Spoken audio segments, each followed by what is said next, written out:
Hey everybody, Crystal Beaudry here with Crystal's Clean Kitchen. So we are doing a special event for the month of December. We are calling it the 25 Days of Christmas.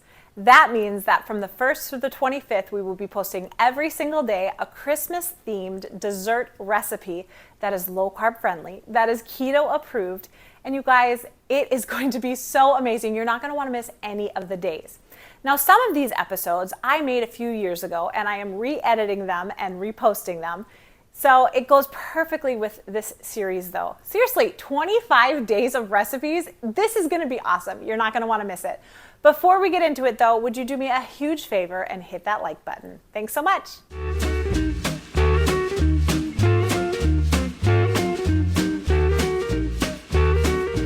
Hey everybody, Crystal Beaudry here with Crystal's Clean Kitchen. So we are in a series right now that's for the holidays. We're making a ton of holiday treats and goodies that you are not going to want to miss any of them. Now, last year I did a bunch of cookie recipes and I put them in my playlist down below. So make sure to go through all of those because there are all of your regular cookie recipes that are converted into a low-carb, keto-friendly recipe. You're not going to want to miss any of those. Now, in today's episode, we're going to be making something that's a little different. It is a spiced chai cookie. It sounds amazing, doesn't it? Well, it tastes amazing too. You guys are going to love this. Well, thank you so much for watching. Do me a huge favor though and hit that like button. All right, so here is all the ingredients that we are going to use. We are going to start with 2 cups of some almond flour. Now, if you are allergic to nuts, you could replace this with some tiger nut flour or anything else that you would prefer.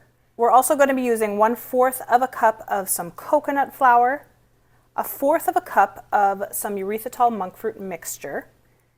Then we'll be doing 1/2 teaspoon of some baking soda, 1/4 of a teaspoon of some cream of tartar, 3/4 of a teaspoon of some ginger, and 3/4 of a teaspoon of some cinnamon, 1/4 of a teaspoon of some cardamom, 1/4 of a teaspoon of some cloves, 1/4 of a teaspoon of some salt. So for the oil, you could either do 1/4 of a cup of butter or 1/4 of a cup of some coconut oil, whatever you prefer.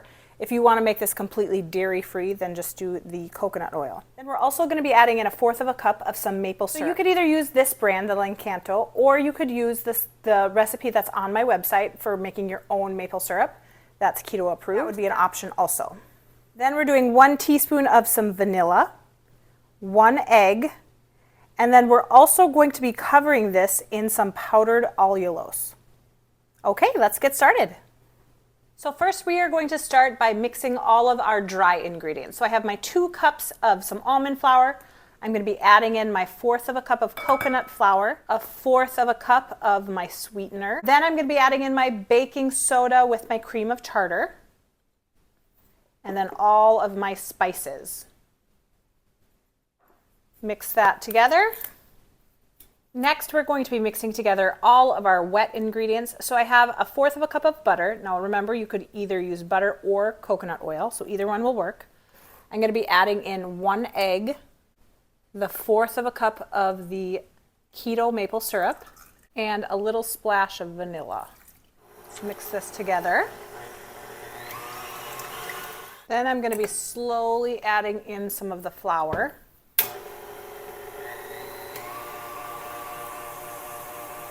I'll mix that together and then add in a little bit more. Of course, you want to be scraping down the sides.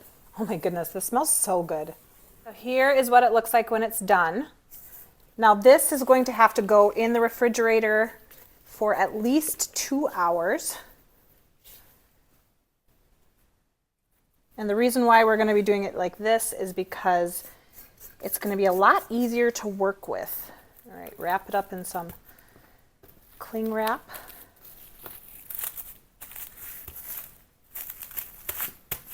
There you go. All right, so I've pulled this out of the refrigerator. It's been cooling for about 2 hours. Ooh, are you going to help me? Yes. Did you wash your hands first? Yes. All right, so we're going to take a little chunk of it. We're going to roll it into a ball, and then I put some of this allulose in a bowl, and I'm going to just be covering it with this. I'll probably put a little bit more on the outside once it's done. I'll see how it looks though. No, try again. You coming, girl? You doing it? Almost. Now, if you make big cookies, you're going to cook them for a little bit longer. If you make smaller ones, they'll be done sooner. Ooh, this dough feels really good, though. Like goat. It's so big. Now, I'm actually going to just push them down a little bit so that they don't stay in a huge ball form, because I do want them to spread out a little bit. Now that I have finished all of these, I'm going to continue to smash them. Now that I have these all smashed and rolled, I'm going to be putting them in the oven at 350 degrees for about 8 to 10 minutes. So these came out of the oven. I'm just sprinkling them a little bit with some allulose. You don't have to if you don't want to, but it gives it a nice little touch at the end. All right, so we took them out of the oven. We let them cool down, and now it's time for a taste test. Are you ready? Yes. Okay, let's do it. It's super fluffy. So fluffy. It's so good. I love this flavor. You guys, you are not going to want to miss any of these episodes because they're all going to be amazing. Thank you so much for watching. Don't forget to hit that like button, subscribe if you haven't already, and let me know in the comments if you want a specific type of Christmas cookie. Thanks for watching. We'll see you next time.